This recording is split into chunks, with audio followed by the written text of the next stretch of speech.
Thank you for the cake last week. Where's Shabir? Like, no? Okay.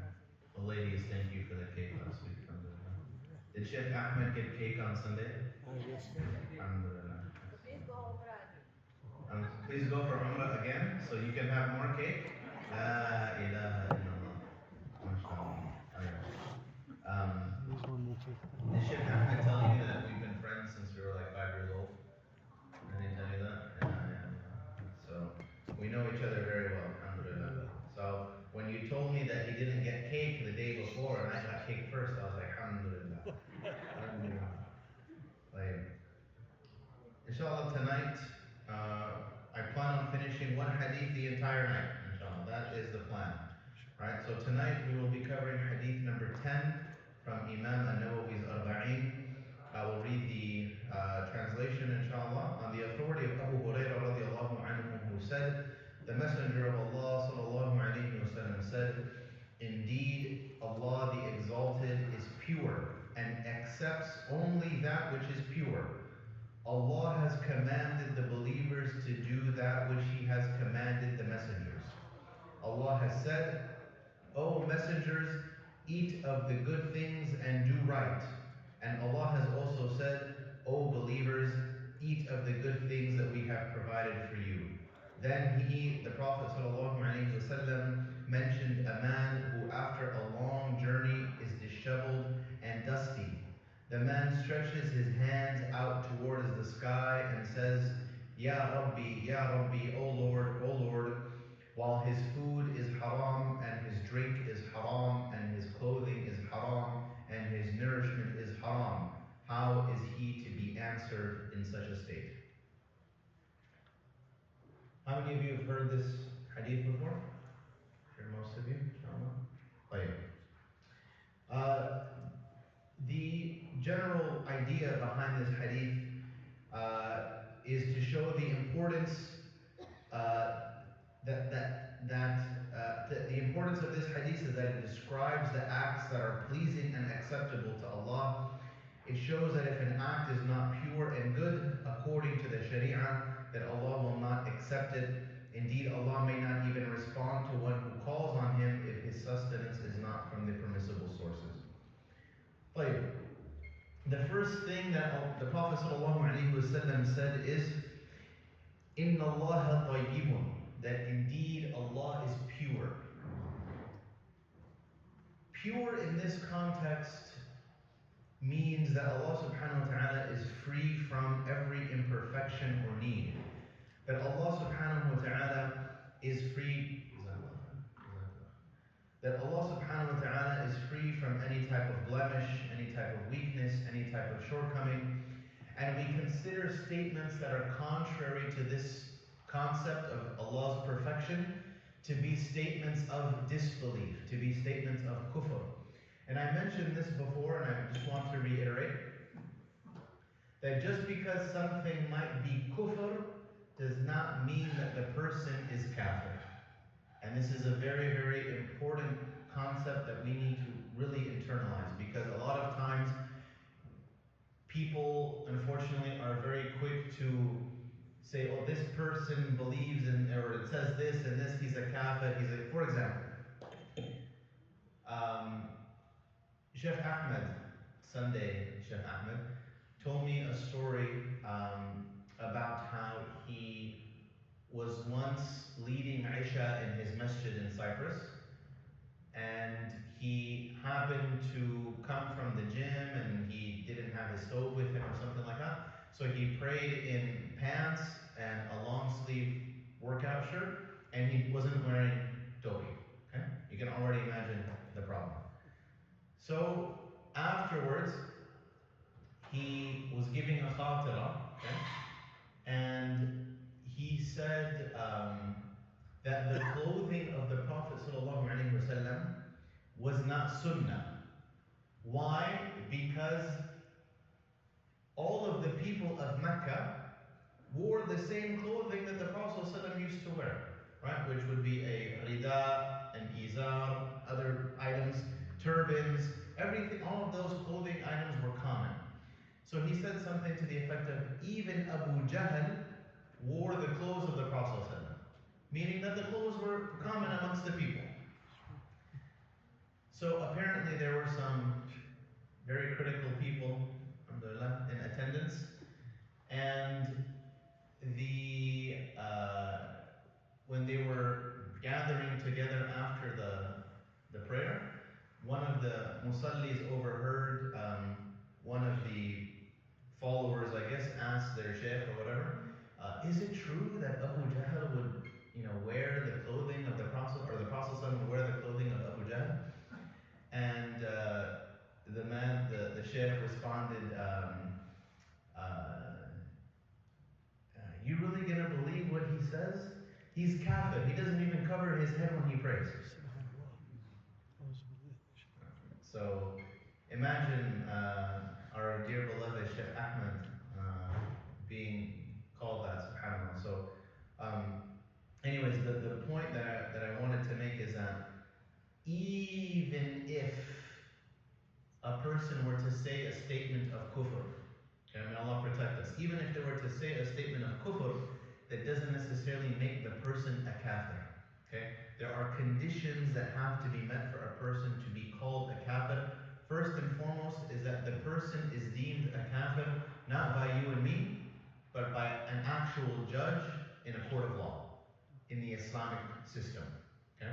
And there has to be hujjah established upon this person, and they have to be given time to understand, and so many different steps.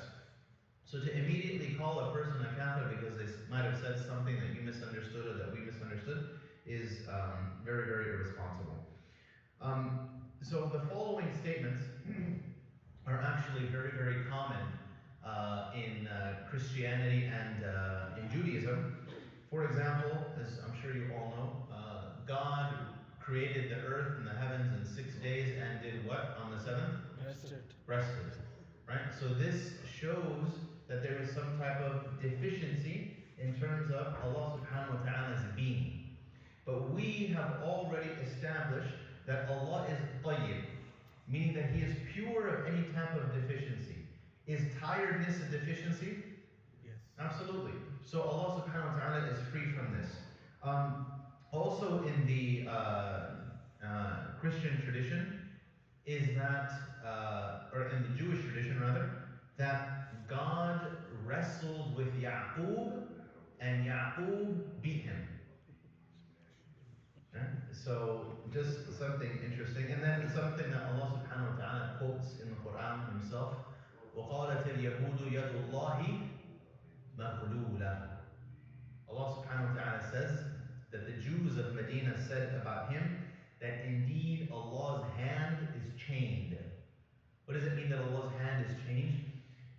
When the Prophet ﷺ was asking for donations for sadaqah to support the poor people and things like that, they would say, why doesn't Allah take care of these poor people? Right? Allah's hand must be chained because He is too miserly to provide for His own people. Does that make sense?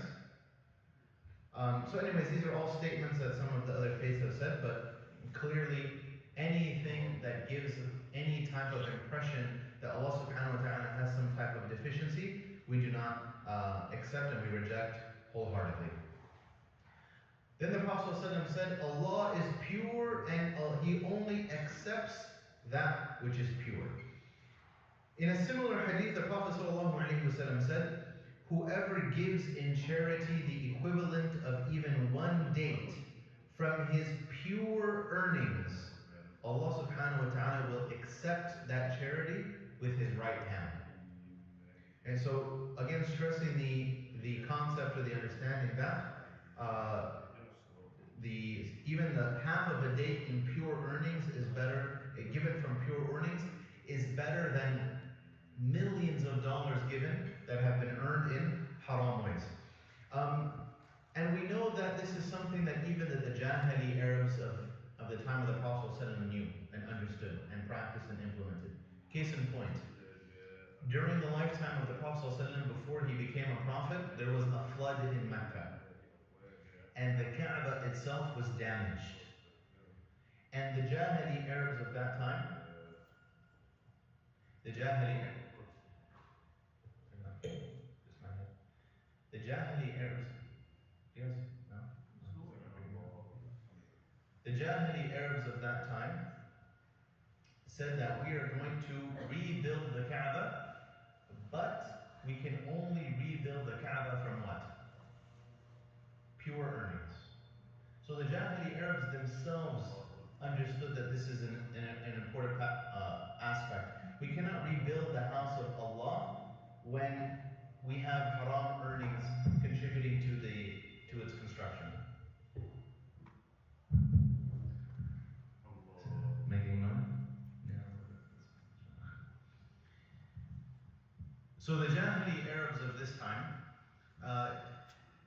gathered all of the money that they had and decided that, okay, this is what we can afford, and they weren't even able to rebuild the Kaaba upon its original foundations.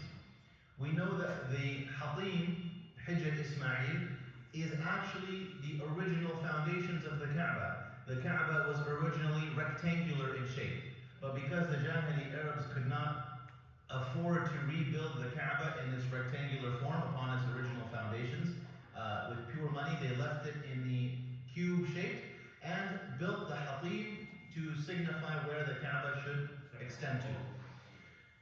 During the time of the Prophet ﷺ, when he re-entered Mecca, he told Aisha radiallahu anha, had your people not been so fresh to Islam, I would build the Kaaba upon its original foundations. Meaning I would extend it into its rectangular shape, and I would build a door in the front and a door in the back. Because this was the original dimensions of the Kaaba. During the time of Abdullah ibn Zubayr, when he was the Khalifa of Hijaz, of Mecca and Medina, he rebuilt the Kaaba according to the dimensions that were given to his aunt by the Prophet ﷺ. And he rebuilt the Kaaba in the rectangular form. When Hajjaj ibn Yusuf al-Thaqafi attacked Mecca using catapults and eventually crucified Abdullah ibn Zubayr, he destroyed the Kaaba. And when the Kaaba was destroyed, they rebuilt the Kaaba back on the cubed dimensions and left the Hatim again. So when Imam Malik was living in Medina, the Khalifa came to him and asked him, "Oh Imam, I want to go and rebuild the Kaaba back upon its original foundations, the rectangular shape." Imam Malik answered with very, very wise words. He said, "I do not want the Kaaba to be a toy in the hands of rulers, changing it and fixing it according to their whims and desires. So leave the Kaaba the way that it is." And since the time of Imam Malik, the Kaaba has never changed its dimensions. It has been on that cube shape with the semi-structure, or the semicircle in place. So the question then becomes, if Allah subhanahu wa ta'ala only accepts that which is pure, what is the meaning of accept? What does it mean that Allah subhanahu wa ta'ala accepts a deed? Ibn Rajab gives three explanations. Number one, he says that Allah is pleased with the deed and praises its doer in the company of the angels. So when a deed is accepted by Allah subhanahu wa ta'ala, not only does Allah accept it, but He also mentions us by name in the company of the angels.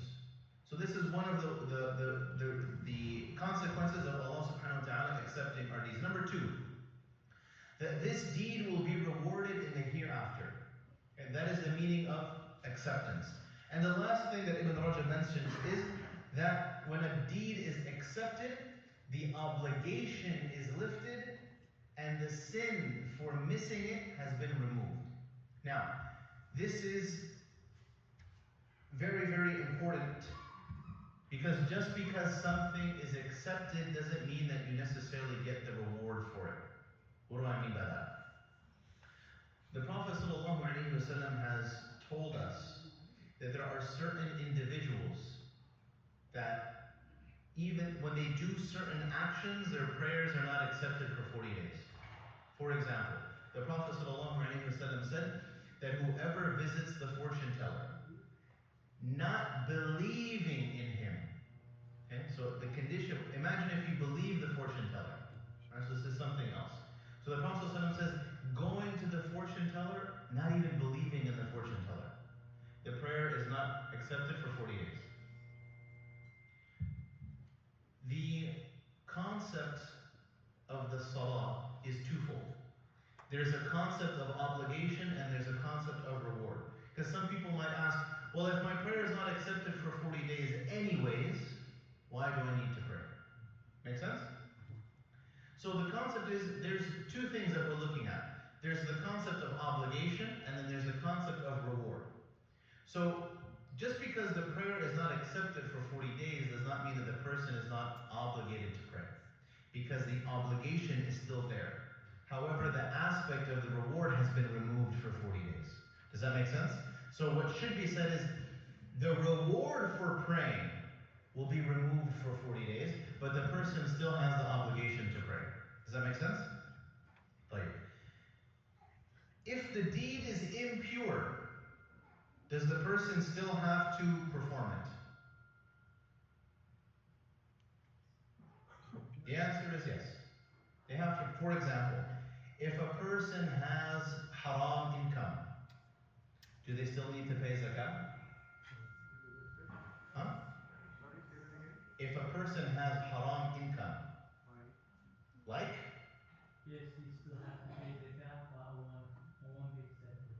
So the question was, what kind of haram income? Like, let's say, for example, the person has nothing but liquor stores, for example, right? Or has nothing but nightclubs, or has nothing but 100% of their income is earned off of interest, for example, right? So this is unequivocally haram income. Does a person still have to pay zakat on it? Yes, they do. They still have to pay the zakat on it because the money, the right of that money belongs to the poor. And when we know from the Sharia that when you, with certain exceptions, that when money changes hands, the sin does not travel with that exchange. For example, if a husband is earning haram income and he gives it. Yeah, Alibaba is going to fix it. Okay. MashaAllah, out of the tonight's hero. Alhamdulillah. It's good. Struggling one way to make a beer, there you go. You want recognition? There you go. Is it still making that sound? Yes. Yeah. Yes, no, better? Better. Very A slightly. little bit? Better. It's better. Okay. Like, for example, if a husband earns haram income and he gives his wife and his children money to go and spend, is the money that the wife and child use haram? For them, it's not haram. The sin is upon the husband who earned it in the first place. Right? So that translation of that exchange of wealth doesn't transfer over to the family. They're not the ones who earned it. They're not responsible for where that money came from, because that money is their right. Just like the poor, the zakat that is given to them, even if it is from haram money, they are not held responsible for that. One of the extremes about worrying, about making sure that the deed is accepted, is falling into issues of waswasa. Some people don't pay too much attention with regards to are my deeds being accepted, and then on the other extreme, some people pay too much attention to are my deeds being accepted. There's a student of mine that I had last year who so waswasa is of two types, if you're interested. Waswasa is of two types. Waswasa are what we would say whisperings from the shaitan. Okay? Waswasa could potentially be classified in certain cases as OCD, okay? Obsessive compulsive disorder. The waswasa is of two types. You have the waswasa, I guess, light, and then you have what's called waswasa qahri. Okay, very compulsive, very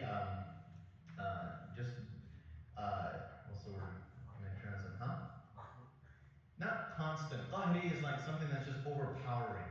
Right? It overpowers the person to the point where they can't help but do it. People that take a very, very long time in making wudu, for example, perhaps could be an issue of waswasa. People that are always worrying about tahara. People that, I know individuals personally, 45 minutes to take a shower. Because they want to make sure that every single nook and cranny of the body is clean. And we should, but they go to an extreme. The student of mine, usually when it comes to waswasa and these types of things, it usually starts in the ritual prayers. Usually OCD starts in rituals.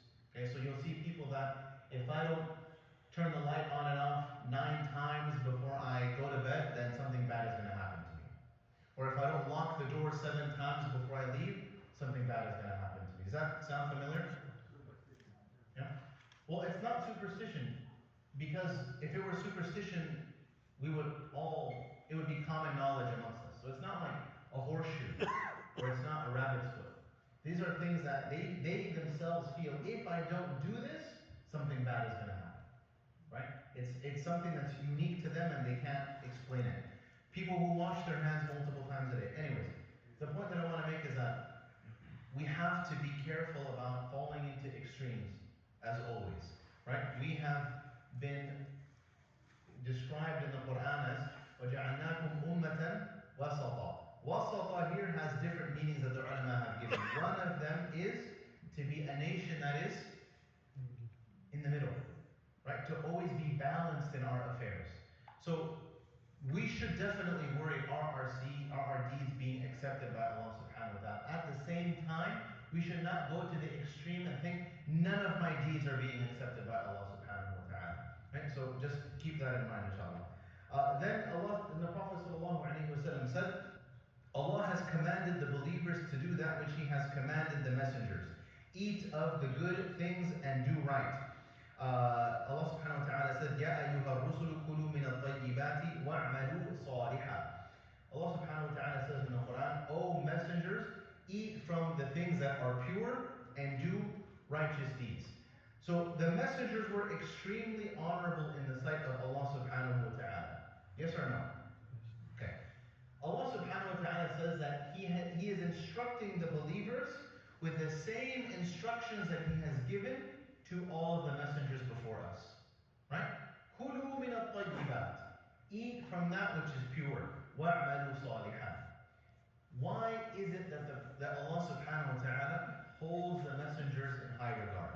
Apart from the sharaf, apart from the status of being given the honor of nubuwwah, it's because the prophets did 2 things, according to this verse. Number 1, they purified themselves internally. Right? Not only from the tazkiyah point of the heart, but from the things that they consume.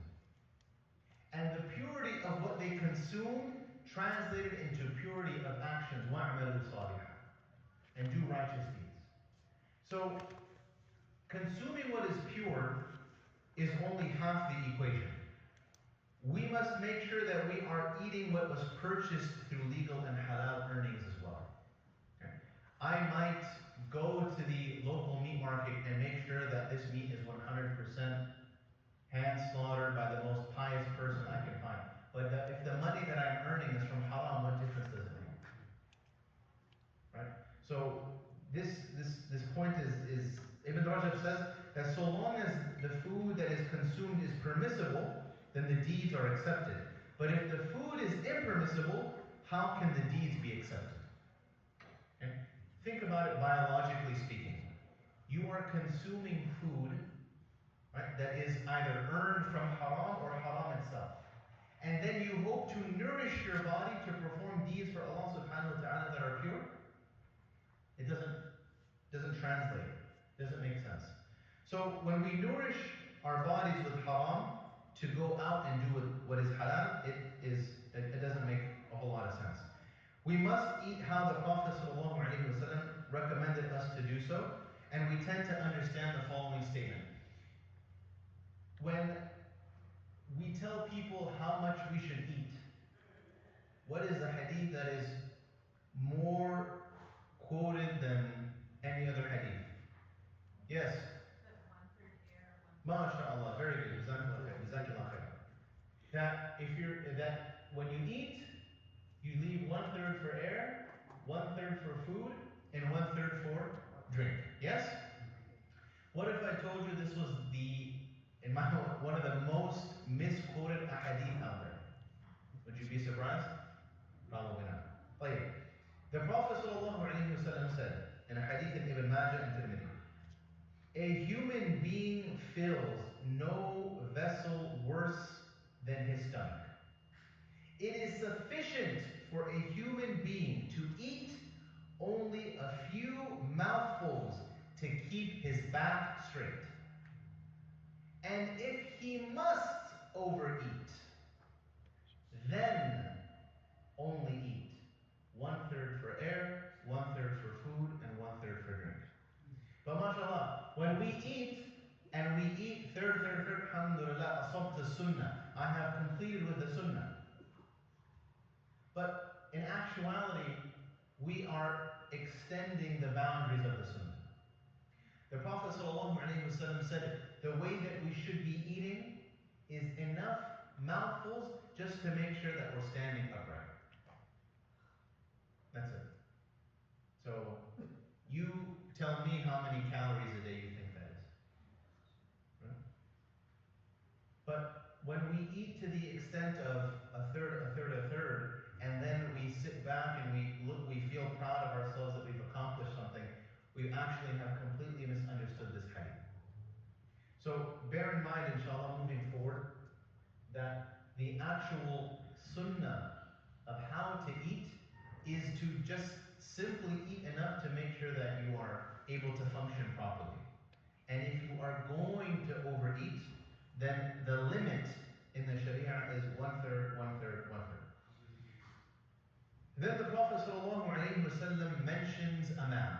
Now, one of the things that we see constantly in all of the hadith that we have mentioned up until this point is that the Prophet ﷺ will give us an example, will give us a teaching, and then he'll give an example. And this is something that you see in the Quran all the time. Allah subhanahu wa ta'ala will mention something, and then he'll give an example. Right? The example of the mosquito. The example of rain when it falls on land that absorbs the rain versus land that rejects the rain. Right?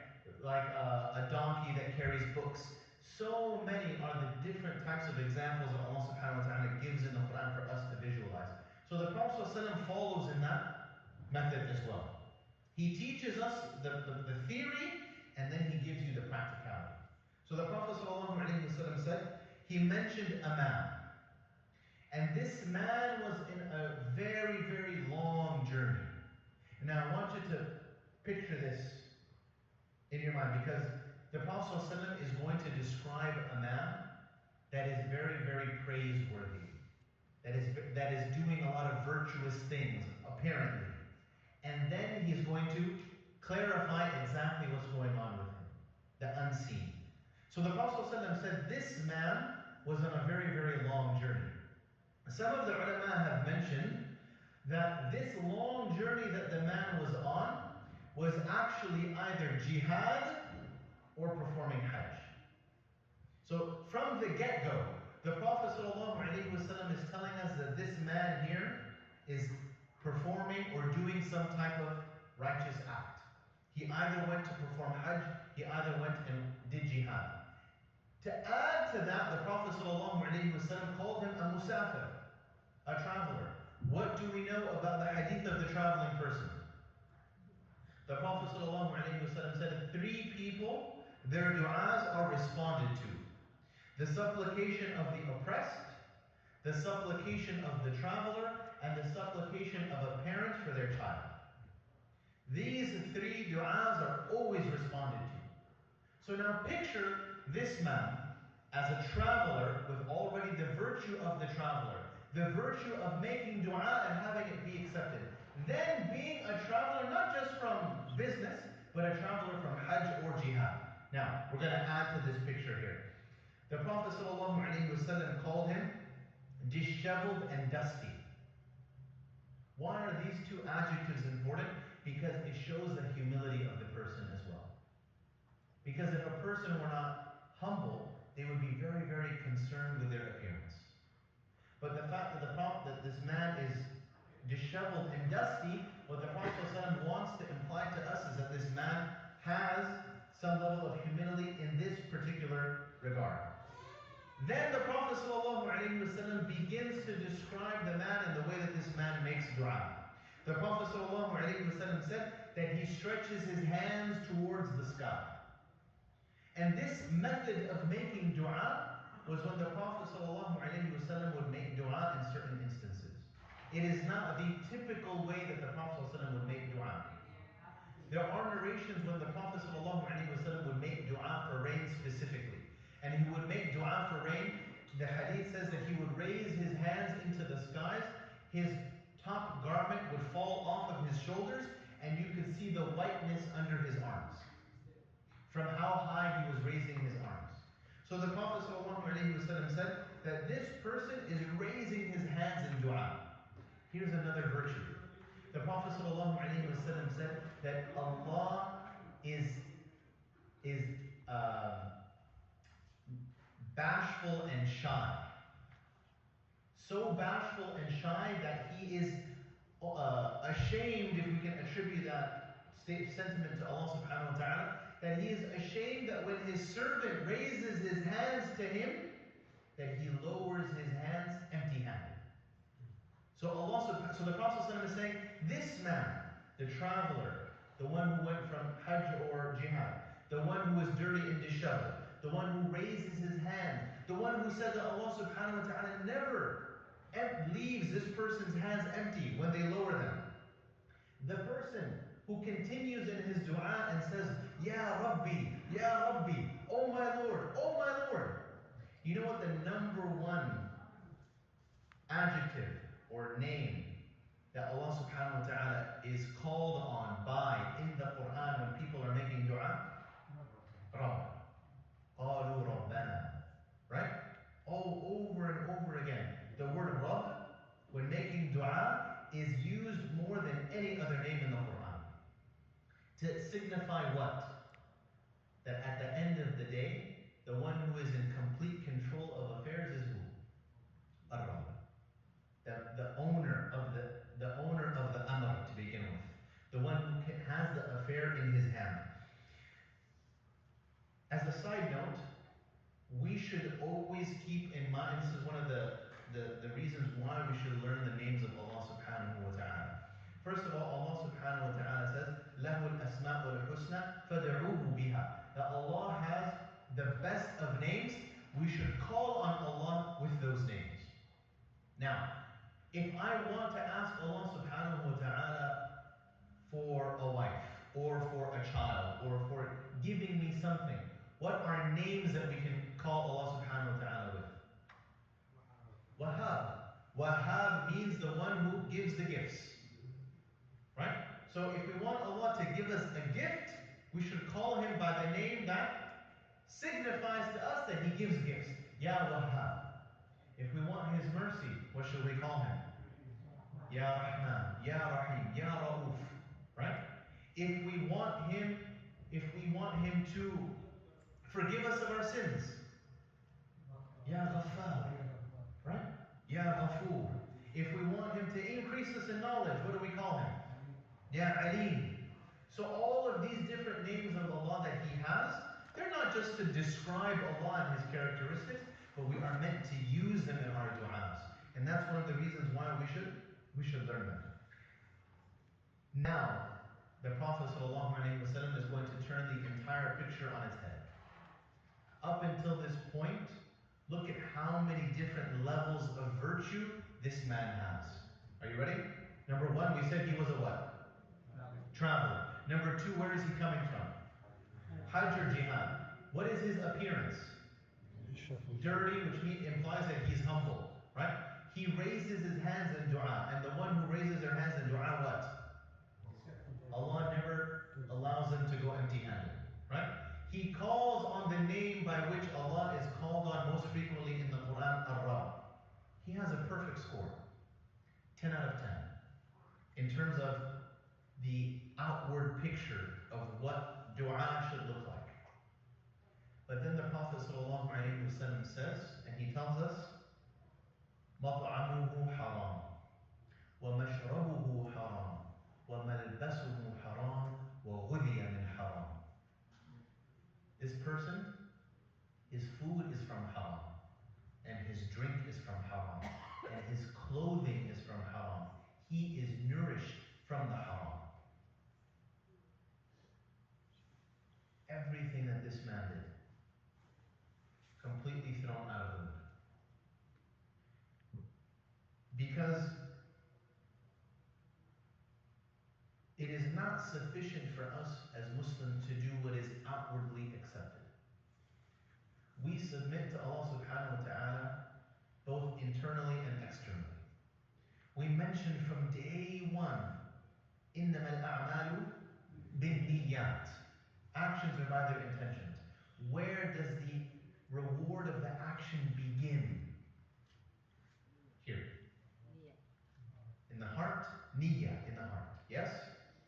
And if this is not pure, and if what is inside is not pure, what does it matter then if what comes on the outside is pure? Remember we mentioned last week that Allah subhanahu wa ta'ala says the number one cause for people entering into Jannah is what?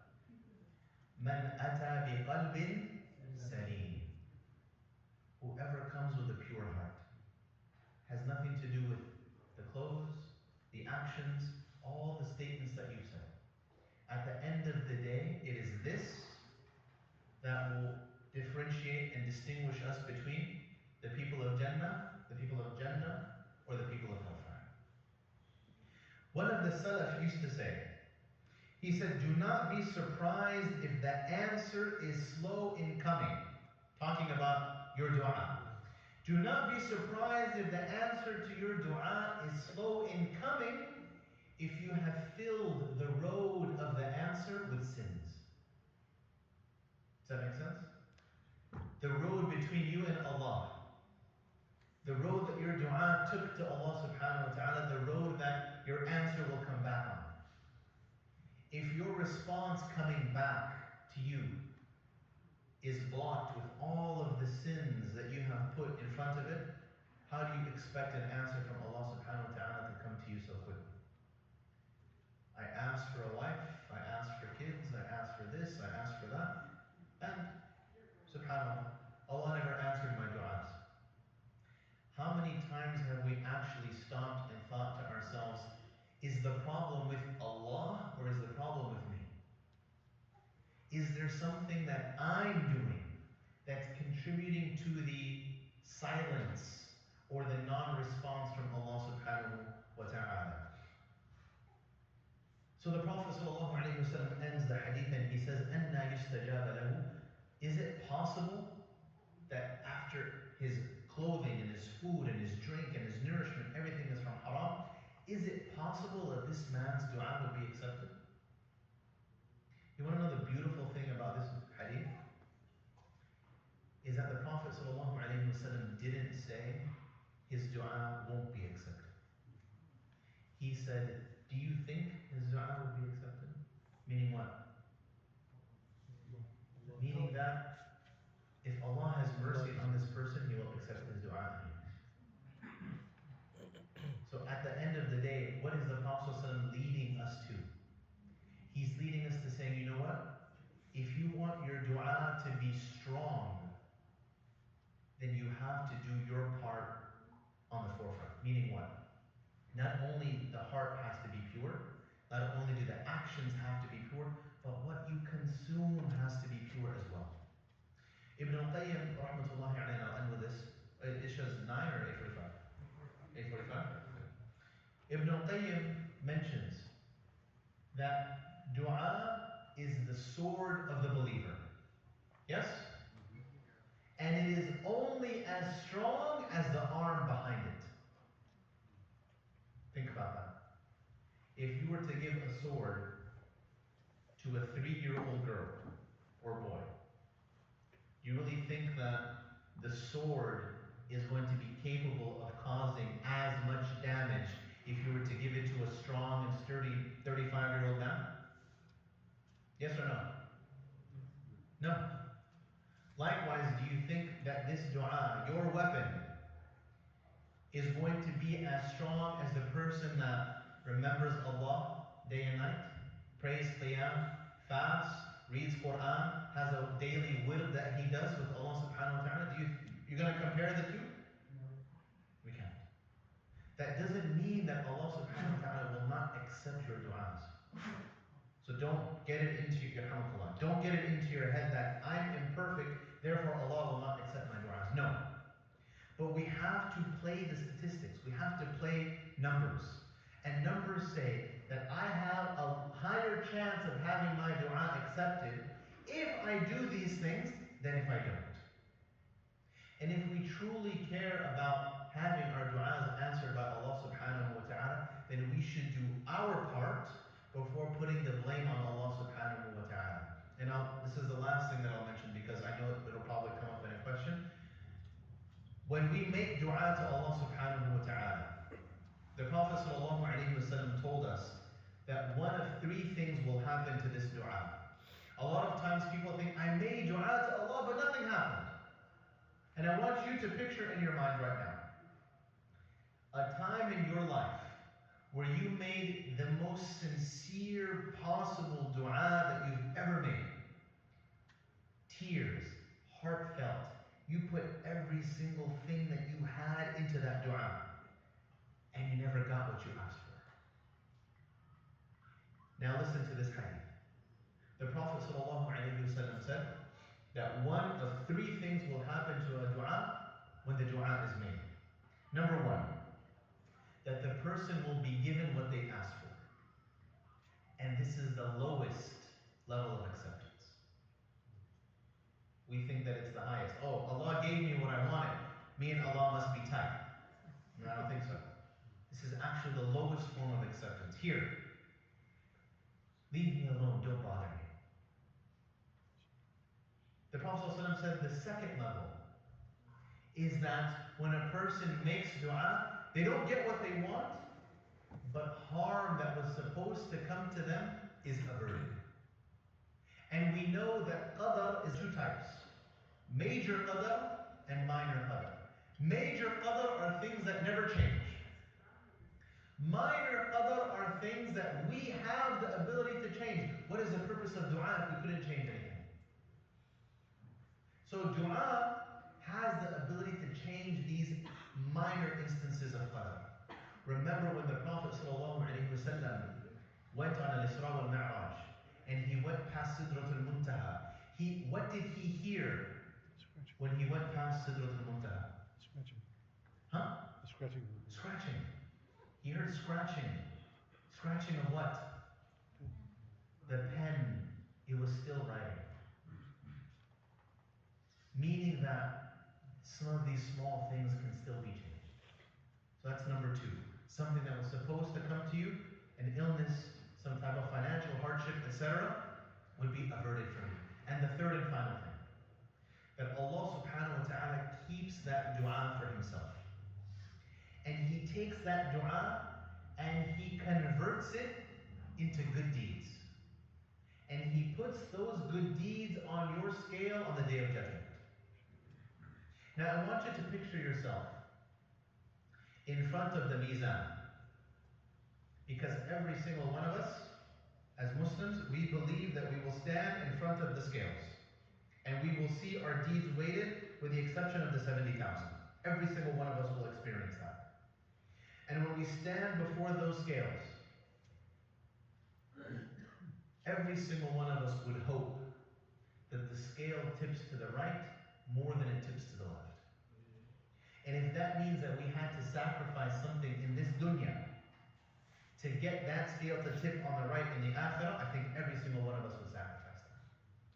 Now imagine the dua that you made in the middle of the night with those tears, with every single ounce of iman that you had and it didn't get accepted. The effort that you put into dua, the sincerity that you put into that dua, the words, the salawat, everything that you did in that dua to make it accepted and it wasn't accepted, do you think Allah would just allow that dua to go to waste? Imagine that dua now, the most sincere and powerful thing that you may have ever done, now being manifested into an amount of good deeds and being put on the scale on the day of judgment. And Allah saying, this here, your dua was so perfect, I wanted to save it for you in this life, in the akhirah. It was so beautiful, it was so full of potential reward that I couldn't give you what you asked for at that time. I had to save it in your best interest. And we ask Allah subhanahu wa ta'ala to accept all of our du'as and to allow us to see our scales tip to the right on the day of judgment. We ask Allah subhanahu wa ta'ala to reunite us with the Prophet sallallahu alaihi wasallam in the highest parts of paradise.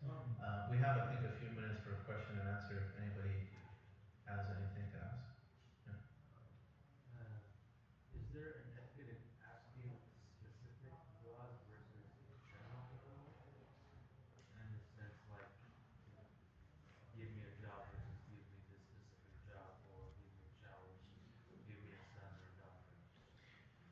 So the question was, is the etiquette of dua asking for specific things, like a specific job or a specific gender of a child or something like that? The etiquette of dua is to ask for whatever you want to ask for. And I know that there's an athar about, I believe it was a companion or a tabi'i whose son was saying, I want that White House on the right side of Jannah when I enter, and he was being very, very specific. But at the same time, you can ask for whatever you want to ask for, which is fine, and you might get it, right? But remember that Allah subhanahu wa ta'ala said, عَسَىٰ أَن تُحِبُّوا شَيْئًا وَهُوَ شَرٌ لَكُمْ. It is possible that you might want something, you might love something, but it's bad for you. Right? And it's possible that you hate something and you might love it. So what I usually recommend and suggest is, oh Allah, give me that which is best. In terms of job, in terms of children, in terms of this, in terms of sustenance, and let the decision making be to Allah subhanahu wa ta'ala. وَأُفَوِّضُ أَمْرِي إِلَى اللَّهِ. And when it comes to disposing of my affairs, I leave it in Allah's hands. Whatever He sees fit is what I want. So that would be my personal recommendation, but there's nothing to say that we can't or shouldn't do it that way. But you were talking about, say, eating, that we should just eat enough, that we are able to sort of stand up straight. So translating that in practical terms means that eat just sufficient what is needed for you, what you have to go through the day. Is that? Yeah, so usually the typical individual needs the man 2,500 calories a day or something like that to break even, right, during the day. So 2,500 calories would be if we're going to use that number, would be the recommendation. Now, have you ever counted calories before? No. Okay, how many of you have counted calories before? Okay, 2,500 calories goes very, very fast. All right, so and believe me when I tell you that it is 2,500 calories might sound like a lot, but it goes by very, very quickly. A burger and fries will be 1,000 calories. So just imagine now trying to last the whole day. So yes, in essence, eat what you'll need for the day, and don't go in excess beyond that. And the other thing, one third. Practically speaking,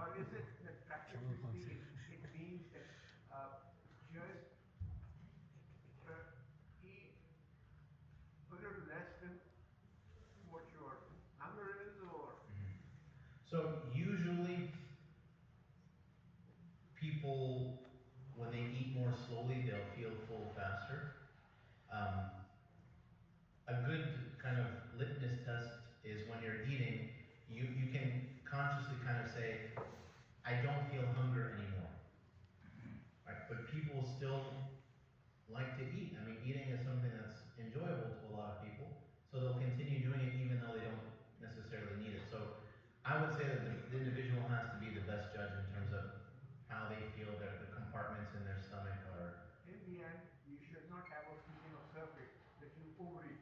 Yes, of course. You know, sometimes people say, "Oh, I can't breathe." Yeah, خلاص. Then you've well surpassed that point. Yes. I'm a little confused about the concept of what you said that if a person accumulates wealth through haram means, Mhm. but passes on that money to his beneficiaries, Mhm. that wealth is pure to them. Yes. So a guy who's, in this day and age, people accumulate billions of dollars Yeah. through illegal means. Yeah. Does that mean that now the money passed on to the beneficiary is all pure? So there's a difference between halal and haram, and there's a difference between ethics. Right? So if we're going to talk about halal and haram, yes, whatever is inherited from the person is pure. Now, if we're going to talk about ethical standards, then yes, ethically speaking, if the family knows, okay, this person made their income in X, Y, and Z, then to take millions of dollars and to use it, we could argue is unethical. Yes or no? Okay, so in that essence, in that state, then we would say perhaps it would be better for them to take what they need and leave the rest, or donate the rest. But again, the fuqaha do not talk in terms of what is better and what is best. The fuqaha talk in terms of what is the red line, right? What is the halal and what is the haram? So if we're going to give a binary answer, yes or no, then yes, it is halal for them. But is it better for them to not take it? That argument can be made. Yeah. What my brother is saying, is it correct, fine, okay, my father or whoever I inherited the money from, the means were haram. Okay, he inherited it. Then it's the duty of that individual how he utilizes that money. Mhm. Yeah, exactly. And at that point, it becomes an ethical question. It doesn't become a halal and haram question. Yeah. And how Right. the beneficiary sort of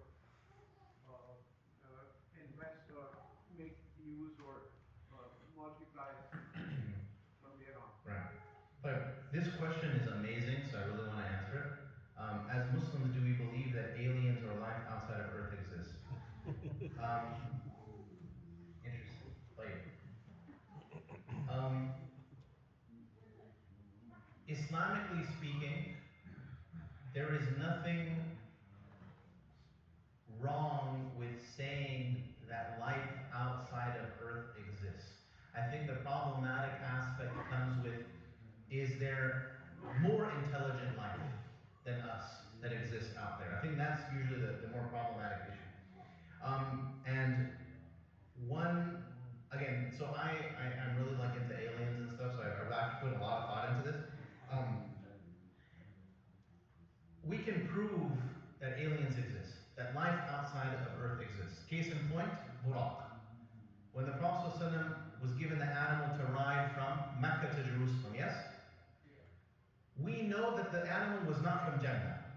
How do we know that? There are signs. Number one, when the Prophet ﷺ sat on it, what happened? What happened? It jumped back, it bucked, yes? If it were from Jannah, would it have bucked? Right? And Jibreel said, calm down, essentially, because he is the greatest of the people to have ridden you. Is there anybody in Jannah now? Okay, that's number one.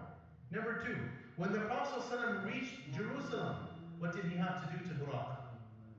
He had to tie it. If the animal were from Jannah, would he have had to tie it? Something to think about. Now, the question of, is there more intelligent life on Earth? This is the tricky question. Some people will say no, absolutely not, that humans are the best of creation, and they will quote the verse, وَلَقَدْ خَلَقْنَا الْإِنسَانَ فِي أَحْسَنِ تَقْوِيمٍ. And we have created mankind in the best of forms. Yes? Okay. The other camp will say that, yes, potentially there may be more intelligent life outside of Earth. And they'll quote the verse, وَفَضَّلْنَاكُمْ عَلَى كَثِيرٍ مِمَّنْ خَلَقَ تَفْضِيلًا in Surah Al-Isra. That we have favored you over many creations. Meaning what? There's a more than That there's other ones that have been favored more than us. How? Allah subhanahu wa ta'ala knows. How do we respond to the other one? وَلَقَدْ خَلَقْنَا الْإِنسَانَ فِي أَحْسَنِ تَقْوِيمٍ. For those of you that have studied Arabic, you know that ahsan can mean better or best. So, that verse is not to be taken at face value. And the last question was, I mentioned something last week about مَا لَا يَتِمُّ الْوَاجِبُ إِلَّا بِهِ فَهُوَ واجب, if I can explain that. The principle in the Sharia that says if something that is wajib cannot be performed except through something else, then that other thing becomes wajib as well. And the example that I gave and the example that the fuqaha always give is having wudu wajib? Is having wudu wajib? No, it's not. Okay? To have wudu 24 hours a day, 7 days a week is not wajib. Okay? Is praying salah wajib? Yes. Can I pray salah without wudu? No. So wudu becomes wajib upon me. Right? So anything that requires me to fulfill an obligation, any of the means that I have to take in order to fulfill that obligation, then those things become obligatory upon me as well, and the adverse is true. Okay? If doing something is haram, then all of the things leading up to that thing are haram as well. Does that make sense? Inshallah ta'ala. Jazakumullah khair. I think we need to stop for the evening. Subhanallah wa bihamdik. La ilaha illa anta nastaghfiruka wa natubu ilayk. Wa la 'asra inna al-insana lafi khusr illa alladhina amanu wa 'amilus salihat wa tawasaw bil haqqi wa tawasaw bis sabr. Barakallahu feekum. Jazakumullah khair. We'll see you all next week, inshallah. Assalamu alaikum.